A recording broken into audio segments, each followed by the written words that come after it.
नमस्कार विद्यार्थ्यांनो, सहज शिक्षण यूट्यूब चॅनलवरती तुमचे पुन्हा एकदा मनपूर्वक स्वागत. तर विद्यार्थ्यांनो, आज आपण इयत्ता 9वी विषय आहे मराठी कुमार भारती आणि यामध्ये 16वी कविता आहे वनवासी. तर आपला हा जी 16वी कविता आहे वनवासी, इथून आपला हा 4था भाग जो आहे हा सुरू होतो. ठीक आहे. तर या कवितेचा आपण आज संपूर्ण स्वाध्याय बघणार आहोत. चला विद्यार्थ्यांनो, तुम्ही जर चॅनलवरती नवीन असाल तर चॅनलला पटकन सबस्क्राईब करून खाली जो बेल आयकॉन दिला आहे याच्यावरती बटन प्रेस करा, म्हणजे तुम्हाला तुमच्या इयत्तेचे इथून पुढे सुद्धा जे व्हिडिओज मी अपलोड करीन त्याचे नोटिफिकेशन मिळेल, तेही बघता येतील. राईट. सो चला स्टार्ट करूया. प्रश्न पहिला, खालील शब्दसमूहातील अर्थ स्पष्ट करा. बघूयात आपल्याला काय शब्दसमूह दिले आहेत. तर बघा, शब्दसमूह आहेत पांघरू आभाळ, वांदार नळीचे आणि आभाळ पेलीत. तर याचं उत्तर पांघरू आभाळ. याचा अर्थ काय? तो उघड्यावर संसार आहे. त्यानंतर वांदार नळीचे म्हणजे डोंगराच्या घळीत वानरे असतात तिथे वास्तव्य. आणि आभाळ पेलीत म्हणजे ऊन, वारा, पाऊस यांचा सामना करीत. ठीक आहे. तर हे झालं या पहिल्या प्रश्नाचं उत्तर. चला तर मग प्रश्न दुसरा शोध घ्या. आणि यातील हात लावून गंगना येऊ चांदण्या घेऊन या काव्यपंक्तीत व्यक्त होणारा आदिवासींचा गुण. तर तो आहे अतुलनीय धैर्य व उत्तुंग इच्छाशक्ती.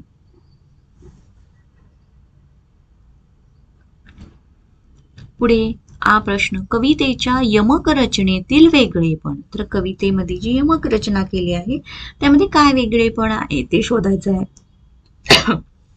उत्तर बघा, प्रत्येक कवड्यातील 4 पंक्तींमधील पहिल्या, दुसऱ्या व चौथ्या पंक्तींचे यमक जुळते. बघा, उदाहरणार्थ भाकर, भोकर, ढेकर. त्याच्यानंतर पुढचं उदाहरण, वेगानं, यंगून, घेऊन.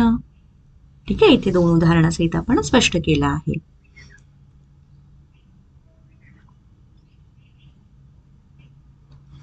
पुढचा प्रश्न बघायचा आहे तिसरा, काव्य सौंदर्य.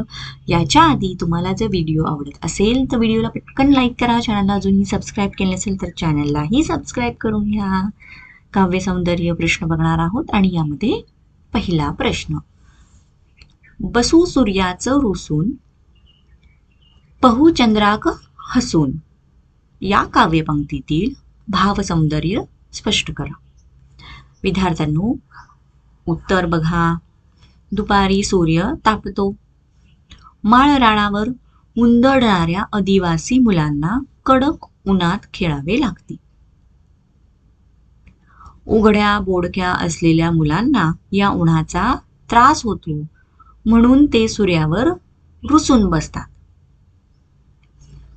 रात्री चंद्र उगवतो, त्या शीतल चंद्रप्रकाशात आदिवासी मुलांच्या बागडण्याला उधाण येते म्हणून चंद्राकडे बघून ते आनंदाने हसतात.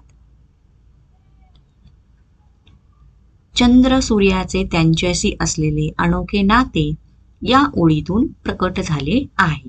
तर अशा पद्धतीने आपण या ओळीतील भावसौंदर्य स्पष्ट करायचे आहे.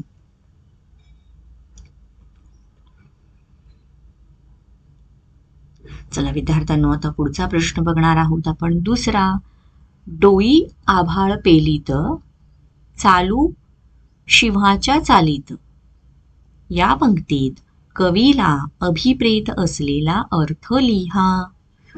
ओके. आणि आता आपलं उत्तर, आदिवासी मुले उघड्या पोडक्या अंगाने उंबराच्या माळावर भटकतात, बागडतात.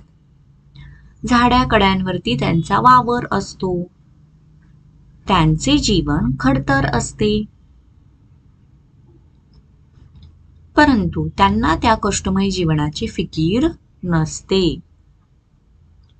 ऊन, वारा, पाऊस झेलत ती मजेत राहतात.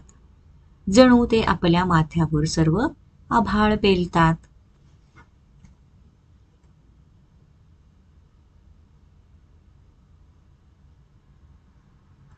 सिंह जंगलाचा राजा असतो. त्याचा दरारा सगळ्या रानावरती असतो.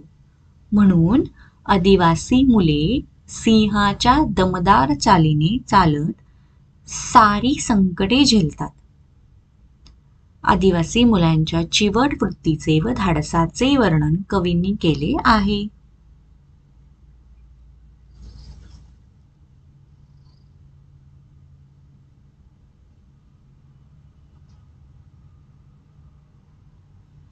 चला विद्यार्थ्यांनो, प्रश्न 4 अभिव्यक्ती. आणि यामध्ये प्रश्न पहिला, आदिवासी समाज आणि जंगल यांचे अतूट नाते असते याविषयी तुमचा विचार लिहा. चला आपल्याला आता उत्तर लिहायचं आहे आणि उत्तर बघा. आदिवासी समाज हा दाट जंगलात व कडेकपारीत राहतो.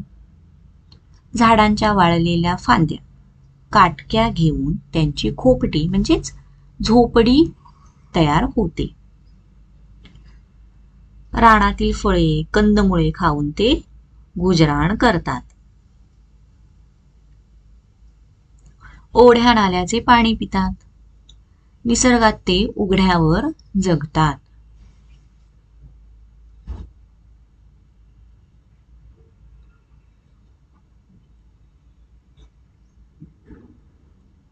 ते धरतीवर जणू आभाळ पांघरून जगतात. जंगलातील पशुपक्षी त्यांचा मित्रपरिवार असतो. दुखण्या खुपण्याला ते झाडपाल्याचेच औषध वापरतात. आदिवासी समाजाचे सारे जीवन जंगलावर अवलंबून असते. म्हणून आदिवासी समाज व जंगल यांचे नाते अतूट असते.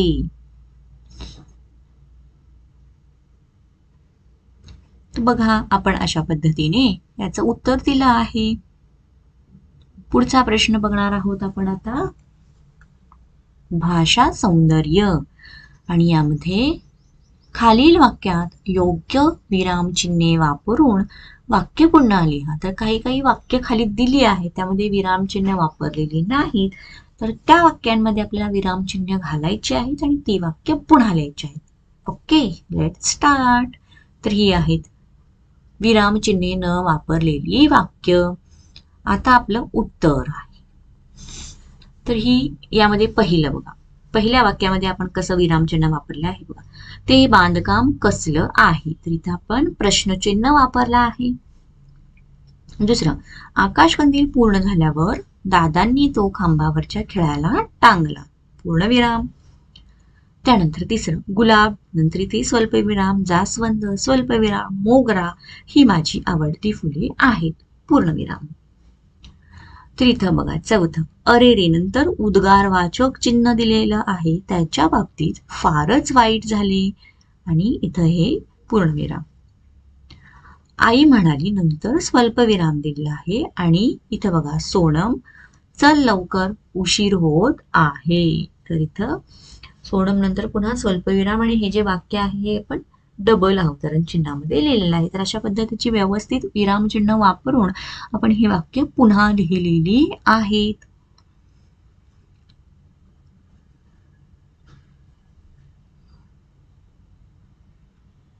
विद्यार्थ्यांनो, याचबरोबर आपला हा स्वाध्याय इथे संपलेला आहे. तुम्हाला व्हिडिओ आवडला असेल तर व्हिडिओला पटकन लाईक करा, चॅनलला सबस्क्राईब करा. थँक्यू. भेटूया आपण पुढच्या स्वाध्यायाच्या व्हिडिओमध्ये. तोपर्यंत बाय बाय.